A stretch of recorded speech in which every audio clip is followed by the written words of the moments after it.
ក្រំដំបូមេចែករំលែកគឺជារឿងល្អមានឆន្ទៈមនុស្សធម៌បើកចិត្តធំទូលាយទុំវើល្អធ្វើឲ្យរីករាយអំពើល្អសាយភេពីពេញលោកាចូលរួមបរិយាមិនសំដៅតែលើប្រាំងការទឹកចិត្តដ៏ល្អល្អងជាគំរូអងចាការផ្ដល់ឈាមជូននាងត្រូវការមានតម្លៃថ្លៃថ្លាមិនអាចកាន់ថ្លៃយើងបរិច្ចាគឈាមជួយជីវិតបំណងចិត្តនឹងគំនិតជួយគ្នា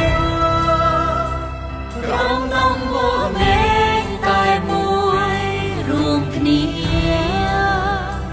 យើងជាគ្រួសារឈាមជោគខែរ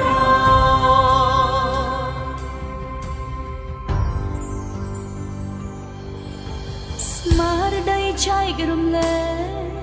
សង្ឃឹមស្អែកនឹងមានពន្លឺក្តីសង្ឃឹមអ្នកជឿនឹងកើតឡើងជាថ្មីមានជីវិតលើភពផែនដីសន្តែជានិស្ស័យទើបត្រូវជួយគ្នាចូលរួមបរិច្ចាគមិនសំដៅតែលើប្រាំកាំងទឹកចិត្តដ៏ល្អល្អជាគំរូអស្ចារ្យការផ្ដល់ឈាមជូនអ្នកត្រូវការមានតម្លៃថ្លៃថ្លាមិនអាចកាត់ថ្លៃ